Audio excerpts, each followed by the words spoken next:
హెబ్రీయులకు రాసిన పత్రిక 10వ అధ్యాయము 37వ వాక్య భాగాన్ని చదువుకుందాం.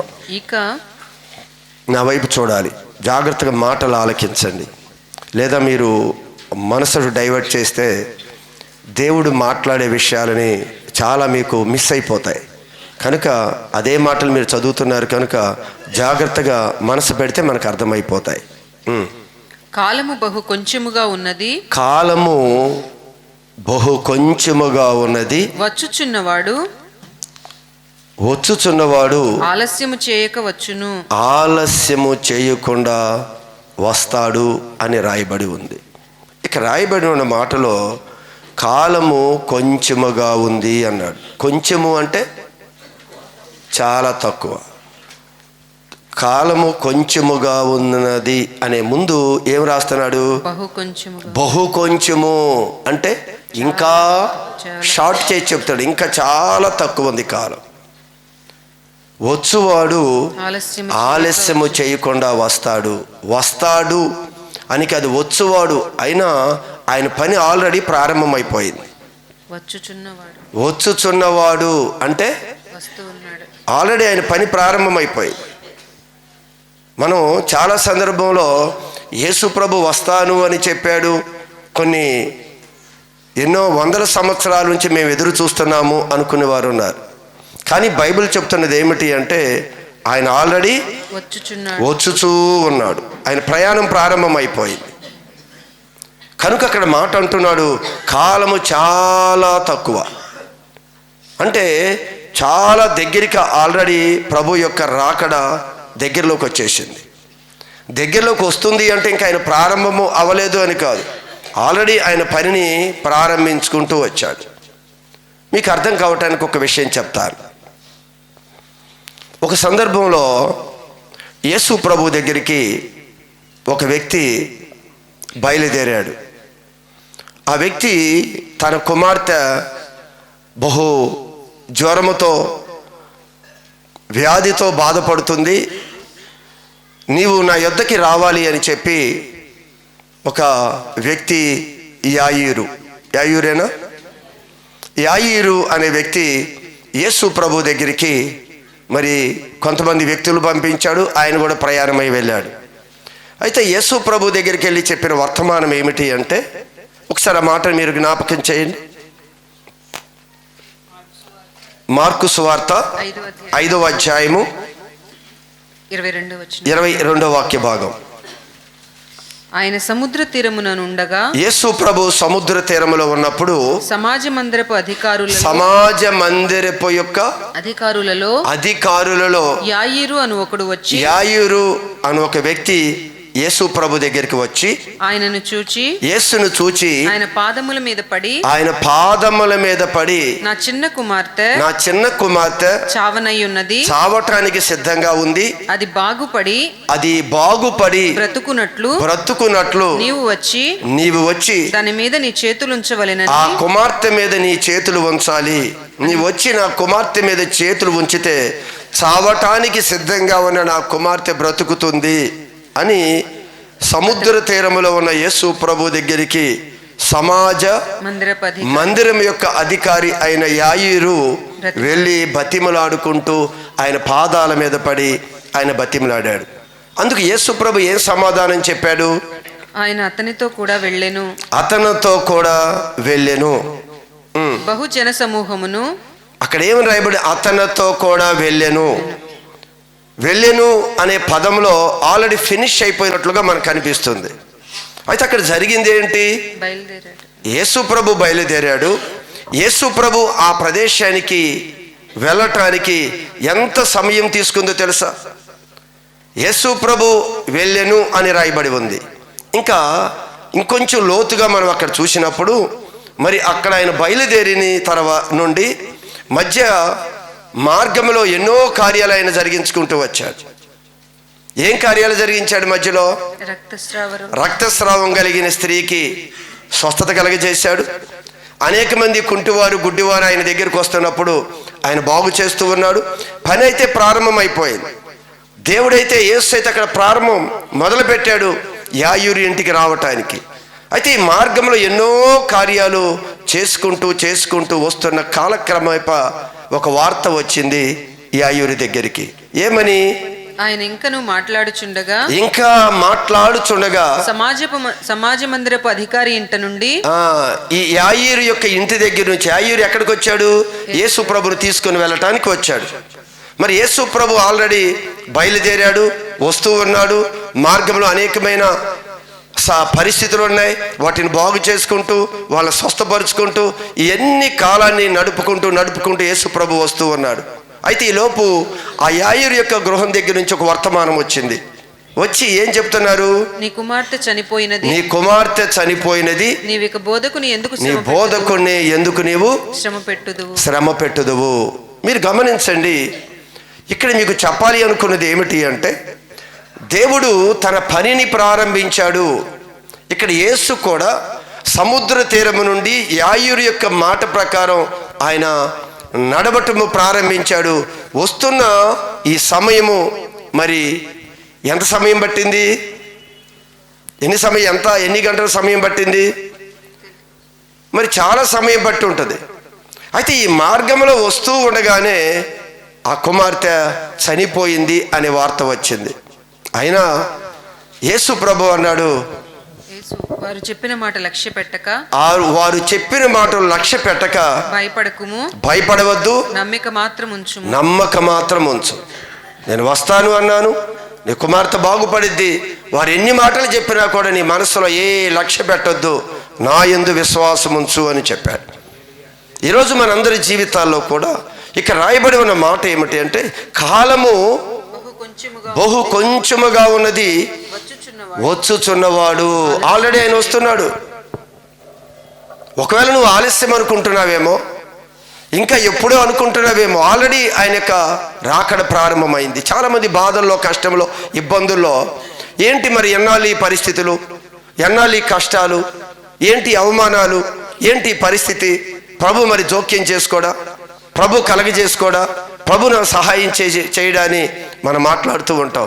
ఖచ్చితంగా ప్రభు ఒక్కసారి మనతో ఏ కమిట్మెంట్ అయ్యాడో, ఏ వాగ్దానం చేశాడో ఆ వాగ్దానాన్ని నెరవేర్చగలిగే దేవుడు. పోగొట్టుకున్న దాన్ని తిరిగి ఇవ్వగలడు. దేనిలో అయితే మనం పడిపోయామో ఆ పరిస్థితులు తిరిగి నిలబెట్టగలిగే దేవుడు. ఆలస్యము అని మనం అనుకోవక్కర్లేదు. ఖచ్చితంగా ఆయన వస్తూనే ఉన్నాడు. ఇక్కడ రాయబడి ఉన్న మాట ఏమిటి అంటే, ఆయన వచ్చుచున్నవాడు ఆలస్యము చేయక వచ్చును. కానీ సంఘానికి ఒక హెచ్చరిక చెప్తున్నాడు. ఆయన వస్తాడు, ఆయన వస్తూ ఉన్నాడు. నువ్వు కంగారు పడొద్దు, వస్తూ ఉన్నాడు. కానీ లోపు నువ్వు తొందరపడొద్దు అంటున్నాడు. నువ్వు లక్ష్య పెట్టొద్దు, పరిస్థితులు లక్ష్య పెట్టొద్దు. లోకంలో నువ్వు అనేకమైనవి నిన్ను తొందర పెడుతూ నీళ్ళు అవిశ్వాసాన్ని తీసుకొని వస్తాయి. నీ వాటిని ఏ మాటలు లక్ష్య పెట్టొద్దు, నమ్మకం మాత్రం ఉంచు, విశ్వాసం మాత్రం ఉంచు. నీవు దేవుని యొక్క మాటలు ఈరోజు మన జీవితంలో గొప్ప ఆదరణ కలగజేస్తాయి. దేవుని మాటలు మామూలు మాటలు కాదు. నువ్వు నమ్మగలిగితే దేవుడు ఒక అద్భుతాన్ని చేస్తాడు. నమ్మాలి. నువ్వు ఖచ్చితంగా లేఖనాలను పరిశీలించాలి. లేఖనంలో సత్యం ఏం చెప్తుందో మనం గ్రహించాలి. చూసారా మన యొక్క పరిస్థితులు ఎలా ఉంటాయో తెలుసా? లోకంలో అనేకమైనవి మనకు తొందర పెడుతూ ఉంటాయి. ప్రభు వస్తానన్నాడు, ఆయన ఎప్పుడు వస్తాడులే అన్న విధంగా లోకంలో అనేకమైనవి ఈరోజు మనల్ని పిలుస్తూ ఉంటాయి. మనం ఈ భయములోనో, కష్టములోనో, కరువులోనో, ఈ బాధలోనో, ఇబ్బందుల్లోనో మనం విశ్వాసం నుంచి తొలగిపోతాం. అందుకే యేసు అంటాడు, యాయీరు నువ్వు భయపడవద్దు, నమ్మకం మాత్రం ఉంచు, నా మాట మీద విశ్వాసం ఉంచు, నా మాట మీద నమ్మకం ఉంచు అని యేసు ప్రభు మాట్లాడుతూ ఉన్నాడు. ఈ ఉదయకాలం కూడా అదే మాట్లాడుతున్నాడు. ఆయన వస్తున్నాను అని చెప్పువాడు ఆయన ఆలస్యము చేయక వచ్చును. ఆలస్యం ఏమీ చేయడు ఈరోజు. కానీ నువ్వు విశ్వాసాన్ని విడిచిపెట్టొద్దు. బయటి పరిస్థితులు ఎన్ని పిలుస్తున్నా నీ విశ్వాసంలోంచి ఒక అడుగు కూడా కిందకి వేయొద్దు. యాయూరు అలానే బలపరుచుకున్నాడు, నిలబడ్డాడు. యేసు తన గృహంలోకి వెళ్ళి చనిపోయినది అని కుమార్తెని తిరిగి బ్రతికించి యాయూరు చేతికి అప్పగించాడు ప్రభు. హల్లెలూయా. హల్లెలూయా. ఈరోజు ఏ దుఃఖముతో ఏ బాధతో సంతోషము పోయింది అనుకుంటున్నావో తిరిగి సంతోషాన్ని తిరిగి ఇవ్వగలిగే దేవుడు ఆయన. ఏది నా జీవితంలో ఆలస్యమైంది అంతా పోయింది అనుకుంటున్నావో తిరిగి ఆయన 2 రెట్టులుగా తిరిగి మనకి ఇవ్వగలిగే సమర్థుడు, శక్తిమంతుడు మన ప్రభు. కనుక నువ్వు నమ్మకం మాత్రం ఉంచు. ఇక్కడ కూడా ఏమంటున్నాడో తెలుసా? మరొకసారి చదువుదాం మూలవాక్యాన్ని. ఇక కాలము బహు కొంచెముగా ఉన్నది. జాగ్రత్త నా వైపు చూడాలి. ఇక కాలము బహు కొంచెముగా ఉన్నది. వచ్చుచున్నవాడు ఆలస్యము చేయక వచ్చుచున్నవాడు ఆలస్యము చెయ్యకుండా వచ్చును. ఆలస్యము చెయ్యకుండా వచ్చును నా ఎదుట. కానీ మనకు మరొక హెచ్చరిక ఇస్తున్నాడు. నా ఎదుట నీతిమంతుడైన వాడు. ఈరోజు ప్రభు రక్తములో కడగబడి నీతిమంతులుగా ఉన్న మీరు నా ఎదుట విశ్వాసముతో నువ్వు ముందు కొనసాగాలి. ప్రభు వస్తున్నాడు, నీ విశ్వాసాన్ని విడిచిపెట్టొద్దు. నా ఎదుట ఉన్న నీవు యేసు రక్తంలో కడగబడి నీతిమంతుడుగా మార్చబడిన నీవు విశ్వాసములోనే నువ్వు ముందు కొనసాగాలి. అనేకమైన వస్తాయి, అనేకమైన పరిస్థితులు వస్తాయి, కానీ నువ్వు విశ్వాసములో నుంచి తొలగిపోవద్దు. ఈరోజు నీతో నాతో ఆయన మాట్లాడుతున్నాడు. ఖచ్చితంగా ప్రభు వచ్చే సమయానికి అనేక మంది తొలగిపోతారంట, అనేక మంది విశ్వాస భ్రష్టులైపోతారు అని దేవుడు వాక్యం చెప్తాను. అనేక మంది విశ్వాసంలోంచి పూర్తిగా వెళ్ళిపోతారని దేవుడు వాక్యం తెలియజేస్తుంది. కానీ సంఘానికి దేవుడు ఇస్తున్న హెచ్చరిక ఏంటో తెలుసా? నీవు నమ్మకం మాత్రం ఉంచు, విశ్వాసంలో స్థిరంగా నిలబడు. ఏ పరిస్థితుల్లో కూడా విశ్వాసం నుంచి నువ్వు తొలగిపోవద్దు అంటూ ఏమన్నాడు అక్కడ? నా ఎదుట నీతిమంతుడైన వాడు విశ్వాస మూలముగా జీవించును. కానీ అతడు వెనుక తీసిన ఎడల, అతడు గాని వెనుకకు తిరిగితే, నీ శ్రమల మధ్య, నీ కష్టాల మధ్య, నీ ఇబ్బందుల మధ్య, నీ వేదనల మధ్య, నీ పరిస్థితుల మధ్య ఒకవేళ నువ్వు వెనుకకు తిరుగుతావేమో, వెనుకకు తిరగొద్దు. విశ్వాసంతోనే ముందుకు వెళ్ళు. నువ్వు విశ్వాసాన్ని విడిచిపెట్టొద్దు. వస్తానన్నవాడు వస్తాడు, చేస్తానన్న పని ఆయన చేస్తాడు, తీసుకుని వెళతానన్న ప్రభు ఆయన రాజ్యానికి నిశ్చయంగా తీసుకుని వెళతాడు. కానీ నువ్వు వెనకకి తిరగొద్దు. ఎన్నో ఈరోజు మనల్ని పరిస్థితులు భయపెట్టి వెనకకి మళ్ళిస్తూ ఉన్నాయి. రకరకాల కోరికలు, రకరకాల ఆలోచనలు, రకరకాల లోకంలో ఉన్న భ్రమలు, అనేకమైన మన భ్రమపరుస్తూ లోకంలోనికి ఈడ్చుకొని వెళ్ళిపోయే పరిస్థితులు వచ్చాయి. కానీ ప్రభు చెప్తున్నాడు, నీతిమంతుడైన వాడు, నీతిమంతురాలైన నా పిల్లలు విశ్వాసములో నిలబడాలి. వెనకకి తిరగొద్దు, వెనకకి ఎట్టి పరిస్థితుల్లో వెళ్ళొద్దు. మనిషి లోకంలో ఉన్న వస్తువుల ద్వారా కాదు బ్రతికేది. ఈరోజు క్రైస్తవుడు లోకంలో వస్తున్న ఆస్తి అంతస్తుల మట్టి కాదు ఆడు బ్రతికేది. విశ్వాసి, నీతిమంతుడు విశ్వాసము మూలంగానే బ్రతుకుతాడు, జీవిస్తాడు. విశ్వాసం విడిచిపెట్టద్దు. విశ్వాసములోనే ఉంది సమస్త ఐశ్వర్యాలన్నీ, విశ్వాసంలోనే ఉన్నాయి. సమస్త ఐశ్వర్యాలు విశ్వాసంలో ఉన్నాయి. కష్టమైతే పారిపోవద్దు. ఎన్నో ఈరోజు మన మదిని తొలుస్తూ ఉంటాయి, ఎన్నో రకాలుగా మనల్ని ప్రేరేపిస్తూ ఉంటాయి లోకం వైపు వెళ్ళిపోవటానికి. లోకముల వైపు మనకేవో చూపించి, గమనించండి, సమర్పించుకొని వచ్చాం మనం, నాకు ఆయనే దేవుడు అని మంచి విశ్వాసంతో వచ్చిన మనము ఈరోజు విశ్వాసంలోంచి తొలగిపోకూడదు. ఎన్ని పరిస్థితుల్లో ఒక సమర్పణతో వచ్చాం, ప్రభువులో ప్రతిష్ఠించుకున్నాం మనం. కానీ వెనక్కి అడుగు వేస్తే అది ఏదైనా అవ్వచ్చు, నా ఆత్మకి సంతోషము లేదు అన్నాడు.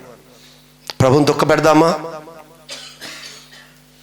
కలువరి శిలువలో ప్రాణం పెట్టిన ఆయన ఇంకా మనల్ని చూసి ఆయన దుఃఖపెడదామా? నాకు సంతోషం ఉండదు అంటాడు. వెనకకు అడుగు వేస్తే సంతోషం లేదు. ఒకసారి ఎంటర్ అయిన తర్వాత ఈ మార్గంలో నుంచి వెనకకు చూడొద్దు. నువ్వు అన్ని ఉప్పెనలాగా మరి మీదకి వస్తాయి. పెద్ద పెద్ద తుఫానులు, శిష్యులు భయపడిపోతూ ఉన్నారు. పెద్ద తుఫాను వారి మీదకి వస్తుంది, అలలు ఎగిసిపడుతున్నాయి, వారున్న దోణి పైకి లేగుస్తుంది, నీటితో నిండిపోయింది. ఒక క్షణంలో ఇది మునిగిపోతుందేమో అని ఒక భయం. కానీ ప్రభు చెప్తున్నాడు, ఇదిగో నీవు వెనక్కి తిరగొద్దు. అందుకే ప్రభు వాక్యం చెప్తుంది, నాగటి మీద చెయ్యి వేసిన వాడు వెనుకకు గాని తిరిగితే, అక్కడ అంటున్నాడు, అతని యందు ఆ సహోదరి యందు ఆ సహోదరుడి యందు నాకు సంతోషంలే. అతడు దేవుని రాజ్యానికి పాత్రుడు కాదు. ఎంత భయంకరమండి. నువ్వు ఈజీగా వెనక్కి తిరుగుతున్నావే, ఈజీగా మార్గం నుంచి పక్కకి వెళ్ళటానికి ప్రయత్నం చేస్తున్నావే, అది ఎలాంటి శారీరకమైన కోరికలైనా, ఎలాంటి ధనాపేక్ష అయినా, ఎలాంటి స్త్రీ వ్యామోహమైనా, అసలు ఏదైనా సరే, ఒక నడుస్తున్న మార్గంలో నుంచి వెనక్కి ఎందుకు తిరుగుతున్నావు?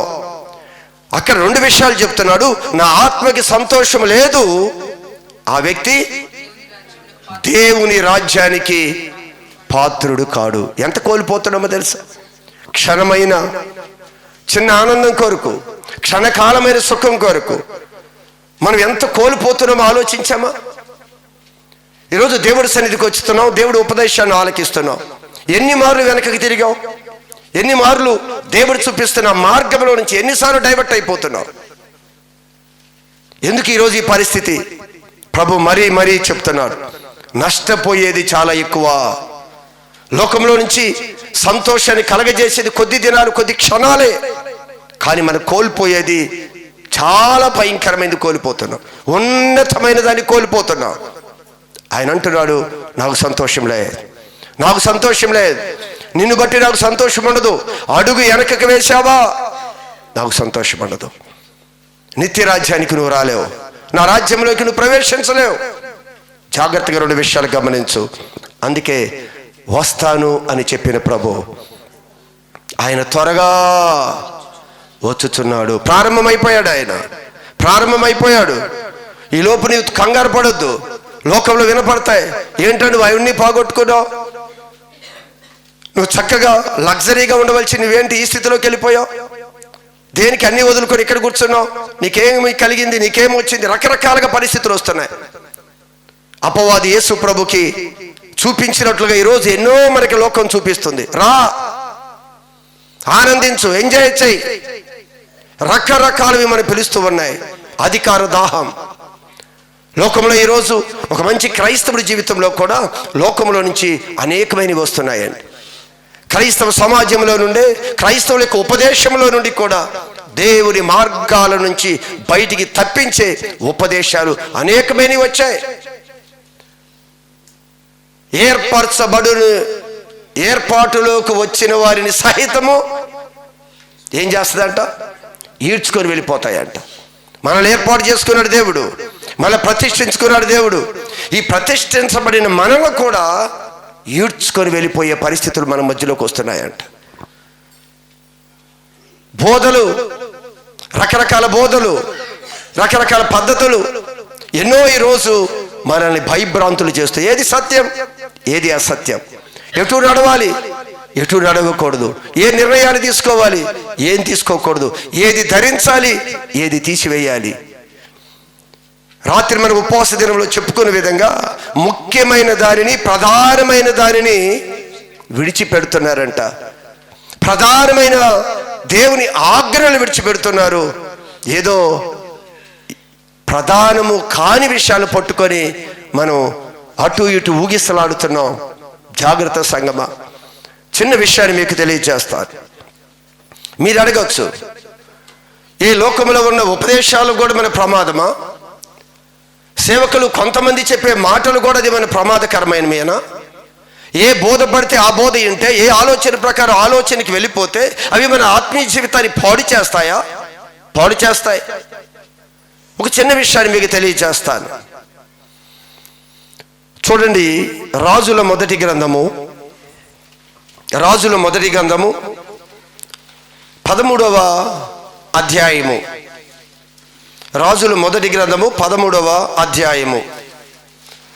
ఇక్కడ మీరు గమనిస్తే జాగ్రత్త, నా వైపు చూడండి. క్లుప్తంగా కొన్ని మాటలు చెప్తాను, మీ తర్వాత ఆ అధ్యాయాన్ని మీరు ధ్యానించుకుంటూ రండి. ఇక్కడ దేవుడు ఒక దినాన్ని ఒక ప్రవక్తని పిలిచాడు. ప్రవక్తని పిలిచి ఒక రాజు దగ్గరికి వెళ్ళి ఒక సమాచారము చెప్పమని చెప్తూ ఉన్నాడు. ఏంటి ఈ సమాచారం, అసలు ఏంటి ఇక్కడ జరిగిన సంఘటన అంటే, ఒక్కసారి 1వ వచనం నుంచి కొన్ని మాటలు చూద్దాం. చూడండి. అంతటి దైవజనుడైన ఒకడు నా వైపు చూడాలి అందరం కూడా. అంతటా దైవజనుడైన ఒకడు, జాగ్రత్త పదాలు మీరు ఏం చెప్తున్నాడో మీరు క్యాచ్ చేయాలి. దైవజనుడైన ఒకడు యెహోవా చేత సెలవు నుండి, దేవుని చేత ఆజ్ఞ పొంది యూదా దేశము నుండి బేతేలునకు వచ్చెను. బేతేలునకు బయలుదేరాడు. దేవుడు ఒక మాట చెప్పాడు ఈ సేవకుడిని పిలిచి. సేవకుడు దేవుడి యొక్క మాటను తీసుకున్నాడు. ఎక్కడ? యూదా దేశములో నుండి బేతేలునకు ప్రయాణమై వెళుతూ ఉన్నాడు. ఈ బేతేలు అంటే ఇశ్రాయేల్ దేశము. ఈ దేశంలో బేతేలు అనే ప్రదేశానికి ఇతను బయలుదేరి వెళుతూ ఉన్నాడు. దైవ సేవకుడు దేవుని యొక్క మాట చొప్పున ధూపము వేయుటకు యెరోబాము ఆ బలిపీఠము వద్ద నిలిచి ఉండగా, రాజు బలిపీఠం వద్ద ధూపం వేయటానికి నిలబడి ఉన్నాడు.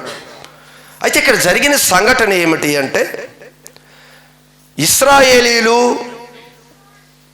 యూదులు అనేది భేదం లేకుండా అంతా కూడా ఒకే రాజ్యముగా ఉండేది సొలొమోను పరిపాలిస్తున్న సమయంలో. ఈ సొలొమోను రాజుగా పరిపాలిస్తున్నాడు. అంతా ఒకే దేశం కింద ఉంది. ఈ సొలొమోను తర్వాత ఆ దేశము 2 భాగాలుగా విభజించబడింది. ఒకటి యూదా పట్టణము, రెండవది 10 గోత్రాలు ఇశ్రాయేలు.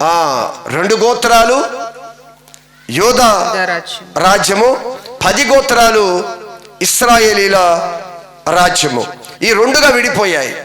అయితే ఇక్కడ యూదా ఈ 2 గోత్రాల మీద సొలొమోను యొక్క కుమారుడైన రెహబాము రాజుగా ఉన్నాడు. 10 గోత్రాల మీద యెరోబాము రాజుగా ఉన్నాడు. జాగ్రత్తగా గమనించండి. అయితే ఇక్కడ జరిగింది ఏమిటి అంటే, ఈ ప్రవక్త ఎక్కడి నుంచి బయలుదేరుతున్నాడు? ఇప్పుడు యూదా దేశము నుండి, ఈ 2 గోత్రాలు కలిగిన యూదా దేశములో నుండి 10 గోత్రాలను పాలిస్తున్న యెరోబాము రాజు దగ్గరికి వెళుతూ ఉన్నాడు. ఈ యెరోబాము ఏమి చేశాడు అంటే, దేవుడికి నచ్చని విధంగా విగ్రహాలు పెట్టుకొని ఆరాధించడం ప్రారంభించాడు. ఇక్కడ ఈ 10 గోత్రంలో ఉన్న ప్రజలంట యెరూషలేములో దేవాలయానికి వెళ్ళిపోతే ఈ ప్రజలు ఆ వైపు తిరిగిపోతారేమోనని చెప్పి ఆ ప్రజలను ఇదిగో ఈ యోధా పట్టణంలోనికి యెరూషలేము దేవాలయములోనికి వెళ్ళనివ్వకుండా వారందరికీ కొన్ని విగ్రహాలు పెట్టి వారిని పూజ చేయటము ప్రారంభించాడు ఈ రాజు. వీరందరూ కలిసి ఎక్కడ ఆరాధన చేసేవారు? యెరూషలేము దేవాలయములో ఆరాధన చేసేవారు. అయితే సొలొమోను తర్వాత రాజ్యం 2గా చీలిపోయిన తర్వాత మరి ఈ 2 గోత్రాలు యెరూషలేము దేవాలయంలో ఆరాధన చేస్తున్నారు. ఈ 10 గోత్రాలు రాజు ఏం చేశాడు అంటే, ఇదిగో ఒకవేళ వీరిని అక్కడికి పంపిస్తే మరలా ఈ రాజ్యం అంతా కూడా వారి వైపు వెళ్ళిపోతుంది అని చెప్పి అక్కడ ఏం చేశాడంటే ఈయన 2 బంగారు దూడలను చేయించి 2 బంగారు దూడలను చేయించి జనులందరినీ పిలిచి యెరూషలేమునకు పోవుట మీకు బహు కష్టము, మీరు అంత దూరం వెళ్ళలేరు, చాలా జర్నీ చేయాలి కదా. నువ్వు యెరూషలేము వెళ్ళి దేవాలయములు ఆరాధించటానికి చాలా దూరం. రాజు ఏమని చెప్తున్నాడో తెలుసా ప్రజలకి? ఆ యెరూషలేము దేవాలయానికి వెళ్ళటానికి మీకు బహు కష్టము. ఇశ్రాయేలీయుల వారలారా, ఓ ఇశ్రాయేలీయుల జనాంగమా, సున్నతి పొందిన దేవుని పిల్లలారా, ఐగుప్తు దేశములో నుండి మిమ్మును రప్పించిన మీ దేవుడు ఇవే అని చెప్పి, ఇవే ఏంటవి? ఏమవి? బంగారుపు దూడలు. చూసారా ఏ విధంగా ప్రజలు ఏ విధంగా మారిపోతున్నారో తెలుసా? అయితే సబ్జెక్ట్ అది కాదు మనది. అయితే ఈ బంగారు దూడలు పెట్టాడు. బేతేలు దాను అందు ఈ బంగారు దూడల నుంచి మీరందరూ కూడా ఇక్కడ దేవుని ఆరాధించుకోండి. మీరు యెరూషలేము మందిరానికి మీరు వెళ్ళటానికి వీల్లేదు. ఆ మందిరానికి మీరు వెళ్ళటానికి వీల్లేదు. చాలా దూరం, చాలా కష్టం మీకు. అందుకే బంగారు దూడలు పెట్టాను. ఇదిగో మిమ్మల్ని రక్షించి మిమ్మల్ని కాపాడి మిమ్మల్ని పోషిస్తున్నది ఈ బంగారుపు దూడలే. ఐగుప్తు నుంచి మిమ్మల్ని తీసుకొచ్చింది ఈ దూడలే. ఇంత భయంకరమైన పరిస్థితి జరుగుతున్నప్పుడు ఇదిగో ఆ యోధా పట్టణంలో నుండి ఒక దైవ సేవకుని పిలిచాడు దేవుడు. ఆ దైవ సేవకుడు చెప్పాడు, ఇదిగో నువ్వు వెళ్ళి ఆ రాజుకి ఈ మాటలు హెచ్చరించు అని దేవుడు ఈ ప్రవక్తని పంపించాడు. ఈ ప్రవక్త వెళ్ళేసరికి రాజు ఏం చేస్తూ ఉన్నాడు? బలిపీఠము వద్ద నిలిచి ధూపము వేయుటకై నిలిచి ఉండగా ఆ దైవజనుడు యెహోవా ఆజ్ఞ చేత, దేవుని యొక్క ఆజ్ఞ చేత బలిపీఠమునకు ఈ మాట ప్రకటించెను. ఏమని ప్రకటించాడు? బలిపీఠమా యెహోవా సెలవిచ్చినదేమనగా, దేవుడైన యెహోవా సెలవిచ్చినదేమనగా, దావీదు సంతతిలో యోషియాను ఒక శిశువు పుట్టును, నీ మీద ధూపము వేసిన ఉన్నత స్థలం. సరే, అవన్నీ తీసుకెళ్దాం, అసలు పాయింట్లోకి వద్దాం. అక్కడ బలిపీఠము గురించి ఒక ఆజ్ఞ ఇచ్చాడు. అయితే ఆ బలిపీఠము 2 బద్దలయ్యి ఏమైపోయింది? బుగ్గి ఒలికిపోవుటయే. బలిపీఠము బద్దలైపోయి దాని మీద ఉన్న బుగ్గి ఒలిగిపోవుట యెహోవా ఇచ్చు సూచన. అది దేవుడు నన్ను పంపించాడు అన్నదానికి సూచన ఇది. నీ రాజ్యం పోతుంది, ఒక భయంకరమైన పరిస్థితులు రాబోతున్నాయి అని అన్ని మాట్లాడి, ఒకవేళ దేవుడే నన్ను పంపించాడు అని నీకు అర్థం కావటానికి ఇదిగో అని బలిపీఠంకి ఆజ్ఞాపించాడు. బలిపీఠం బద్దలైపోయింది, బలిపీఠం మీద ఉన్న బుగ్గి ఒలిగిపోయింది. రాజుకు కోపం వస్తుందా? అయ్యో ప్రవక్తే, దేవుడి మాట ప్రకారం ఇది జరిగింది, అయ్యో నేను చేసిన తప్పే అని సాగిలపడాలి కదా. ఇతను అన్య రాజు కాదు, ఇతను సున్నతి పొందినవాడు. దేవుడు ఒక రాజ్యాన్ని అప్పగించిన ఈ వ్యక్తి ప్రజలందరినీ కూడా తన వైపు తిప్పుకోవాలని విగ్రహాలను పెట్టి వారిని పూజింపజేసే స్థితికి దిగజార్చాడు. వెంటనే ఏం చేశాడు రాజైన యెరోబాము ఆ మాట విని బలిపీఠము మీద నుండి తన చెయ్యి చాపి వానిని పట్టుకొనుమని, అది చెయ్యి చాపి చెప్తాడు, ఇదిగో ఆ దైవ సేవకుని పట్టుకోమని చెప్పగా అతడు చాపిన చెయ్యి ఎండిపోయెను. దాని చెయ్యి మరలా వెనకకి తీసుకొనటానికి కూడా శక్తి లేకపోయి, లేదు వెనక్కి రాలేదంట, ఎండిపోయిందంట. చెయ్యి ఎండిపోయిను, దానిని వెనుకకు తీసుకొనుటకు అతనికి శక్తి లేకపోయెను. చచ్చిపడిపోయింది చెయ్యి. ఏం చేయబోయాడు అంటే దైవ సేవకుడిని ముట్టుకొని పట్టుకో, అతన్ని చంపేయాలి అని అంటున్నాడే గాని, అయ్యో దేవుడు కదా ఇది పంపింది, అందుకే కదా ఈ బలిపీఠ బద్దలైపోయింది అనే యోచన లేదు. వెంటనే రాజు బతిమలాడాడు ప్రవక్తనయ్యా, ఒకసారి నువ్వు నా చెయ్యి మరలా మునుపటిలాగా పని చేసే విధంగా నీ దేవుడైన యెహోవా సముఖమందు ఏమంటున్నాడు? నీ దేవుడంట. ఈ దేవుడు ఎవరో? నీ దేవుడైనా. ఇతడు సున్నతి పొందిన వాడే రాజు, ఇతడు ఇశ్రాయేలీయుడే. కాకపోతే ఇప్పుడు అంతా కూడా అది దూడలు పెట్టుకున్నాడు కదా, తప్పని తనకి తెలుసు. అందుకే అంటాడు నీ దేవుడు. ఈరోజు మనందరం కూడా దేన్ని విగ్రహాలుగా మనం పెట్టుకున్నామో జ్ఞాపకం చేసుకోవాలి. అనేకమైన విగ్రహాలు మనము పెట్టుకుంటున్నాం. దేన్ని మనం ఆరాధిస్తున్నామో తెలుసా? దేవుణ్ణి ఆరాధిస్తున్నామో, లోకంలో ధనాన్ని ఆరాధిస్తున్నామో, దేన్ని ఆరాధిస్తున్నామో మీరు చెప్పండి. ఆయన విగ్రహాలు పెట్టుకున్నట్లుగా మనం కూడా విగ్రహాలు పెట్టుకొని ఈరోజు ప్రభు రాకడ ఆలస్యంగా ఉందన్నట్లుగా మన ఇష్టానుసారంగా వెళ్ళిపోతూ ఉన్నాం. వెంటనే దైవ సేవకుడు ప్రార్థన చేసిన వెంటనే చెయ్యి మరలా బాగయింది. అయితే మన సబ్జెక్టు డైవర్ట్ అయిపోయాం. ఇక్కడ మనం చెప్పాలి అనుకున్న సబ్జెక్ట్ ఇది కాదు.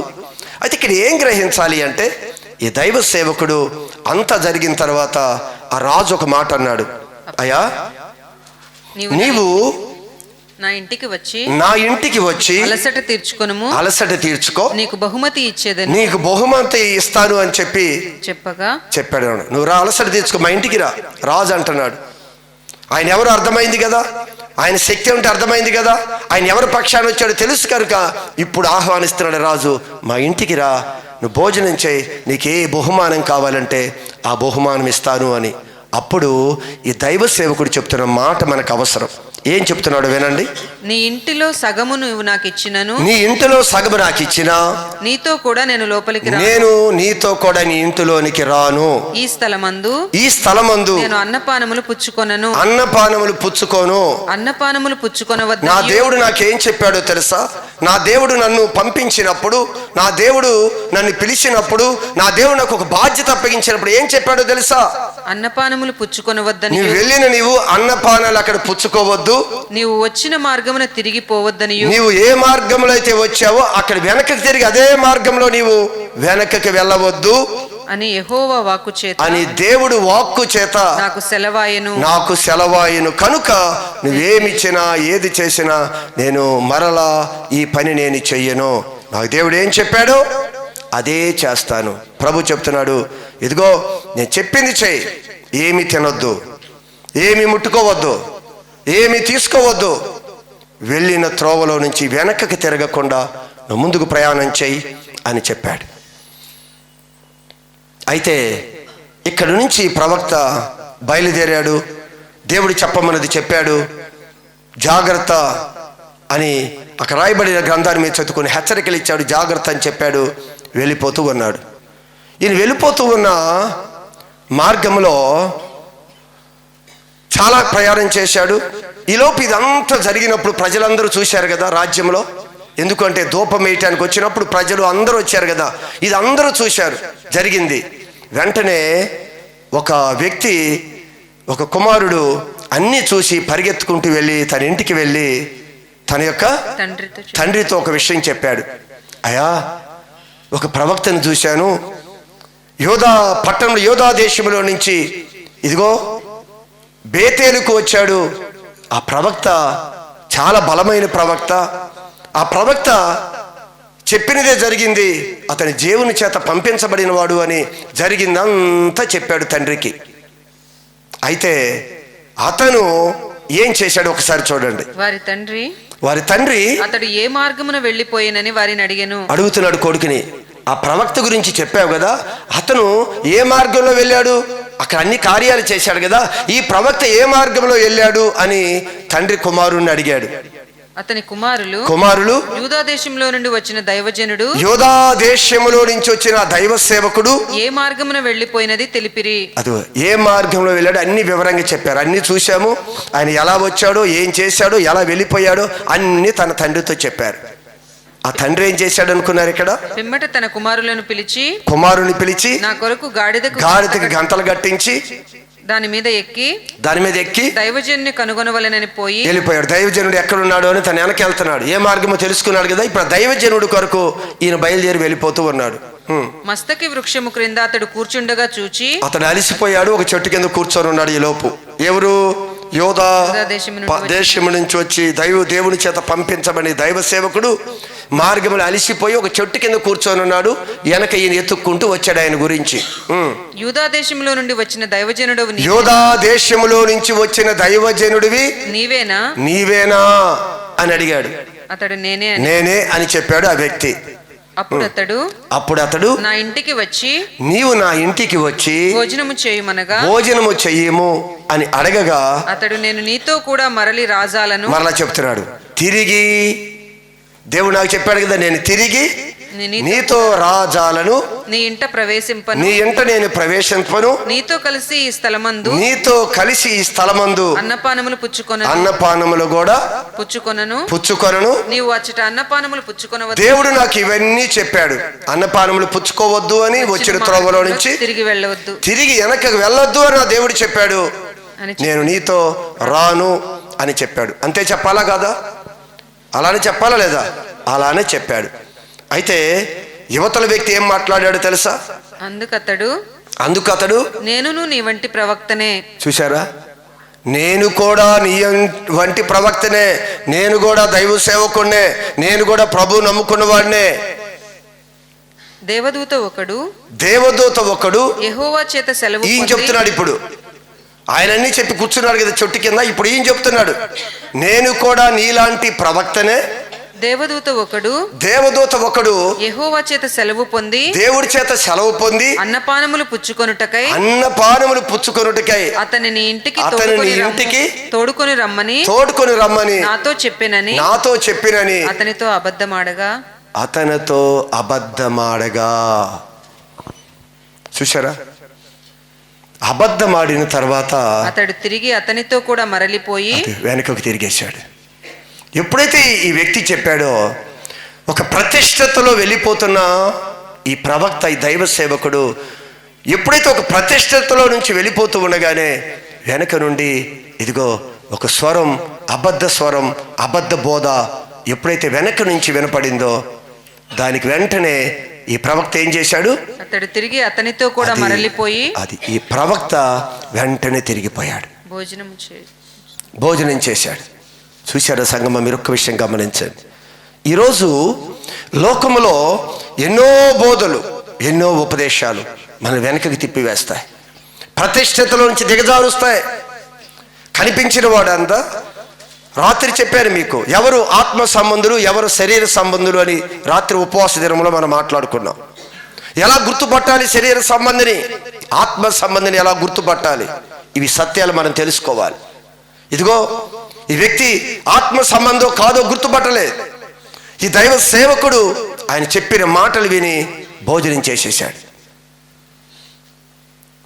ఈరోజు మన జీవితాల్లో కూడా ఎన్నో ఉపదేశాలు, ఎన్నో పరిస్థితులు, ఎన్నో మన కలవర పెడతాయి, భక్తిలో నుంచి బయటికి ఈడ్చుకొని వెళతాయి. అక్కడ వాళ్ళు అది చెప్పారు, ఇది చెప్పారు, అది చెప్పారు, ఇది చెప్పారు కాదు. గత దినంలో ఒక విషయం మీకు చెప్పాను, ఆత్మ సంబంధి అన్ని విషయాలు వివేచించగలగాలి. ఆత్మ సంబంధి తన ముందు వస్తున్న ఇలాంటి ఇన్ఫర్మేషన్ వస్తే ఏమని, ఎలా దాన్ని ప్రవక్త దేవుడు పంపించేందేనా లేదా అనేది ఎవరు తెలుసుకుంటారు? ఆత్మ సంబంధి ఖచ్చితంగా తెలుసుకోవాలి. ఈ ఆత్మ సంబంధి ఎలా తెలుసుకోగలడు? ఆత్మ సంబంధమైన విషయాలతో సరిచూసుకుంటాడు. జాగ్రత్తగా అర్థమవుతుందా? ఆత్మ సంబంధమైన ఒక వ్యక్తి ఆత్మ సంబంధమైన విషయాలు తన లేఖనాల్లో ఉన్నాయి కదా, ఈ లేఖనాలు ఎలా చెప్తున్నాయా లేదా అని టాలీ చేసుకొని అప్పుడు ఆ పని చేయాలి. శరీర సంబంధి టాలీ చేసుకొని వెళ్ళిపోతాడు. కానీ ఒక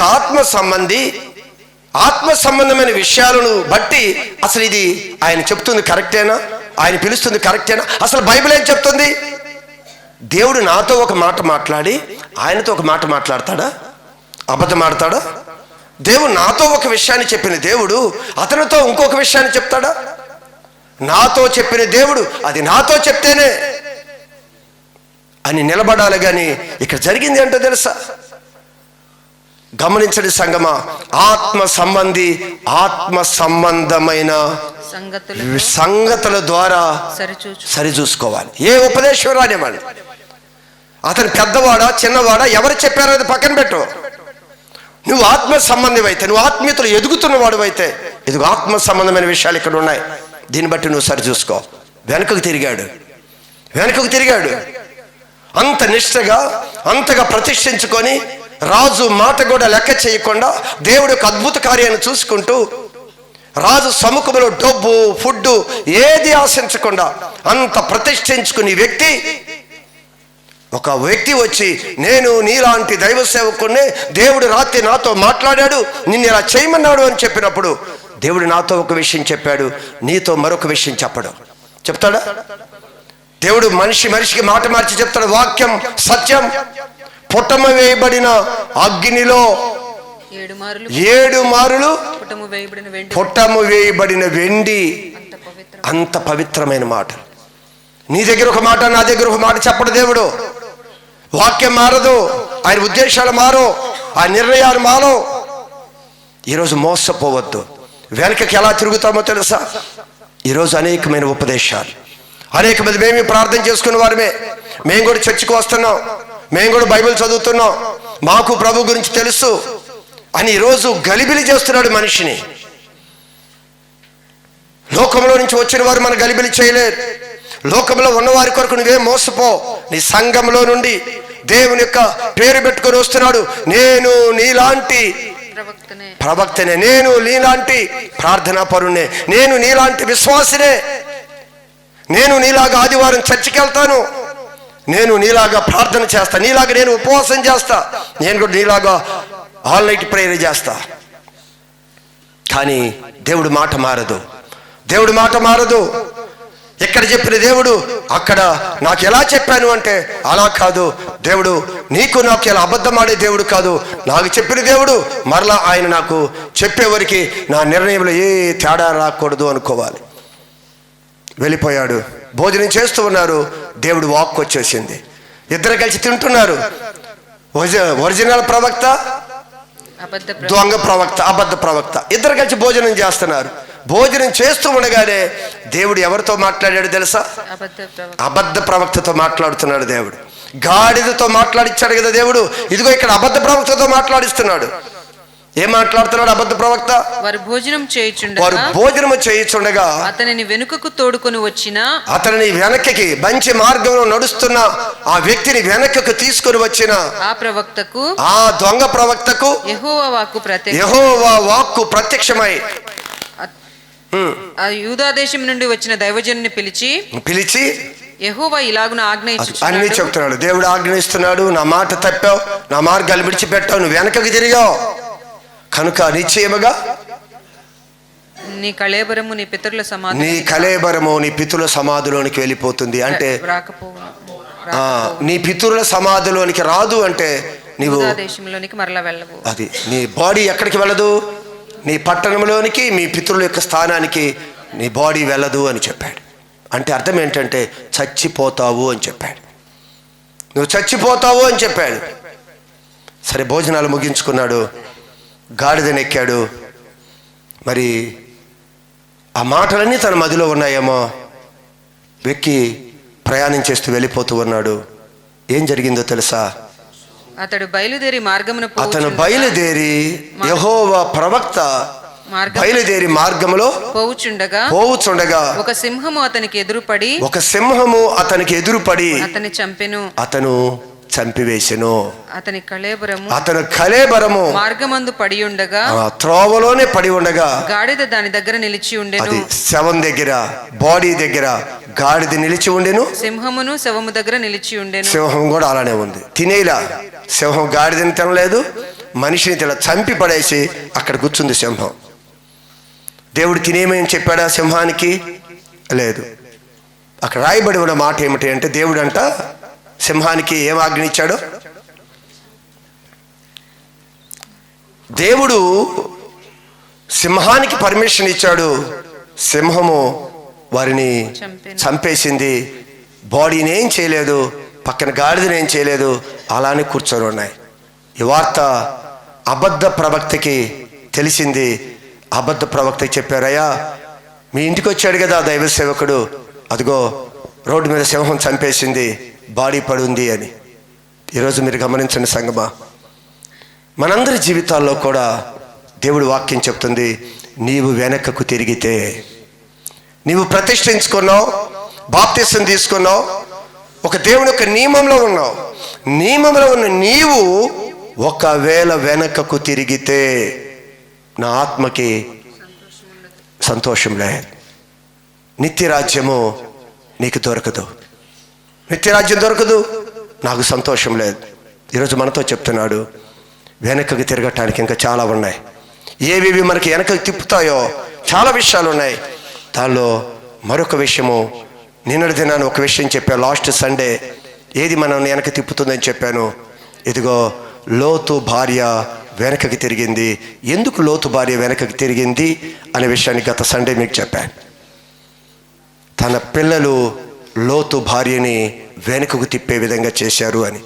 ఈరోజు ఇక్కడ కూడా ఎవరు వెనుకకి తిప్పుతున్నారు అంటే, ఎదుగు నీ సంఘంలో ఉన్న విశ్వాసులు అవ్వచ్చు, సేవకులు అవ్వచ్చు, అనేక మంది ప్రవక్తలు అనుకోవచ్చు, వస్తున్న అనేకమైన ఉపదేశాలు, అనేకమైనవి దేవుడు నాతో చెప్పాడు అని నువ్వు ఆత్మ సంబంధం అయితే ఆత్మ సంబంధమైన విషయాలను బట్టి నీవు సరిచూసుకో, మోసపోవద్దు. దేవుడిచ్చిన రక్షణ ఎవరు కూడా కోల్పోవద్దు. దేవుడి మాటలు దీవించును గాక. ఆమేన్.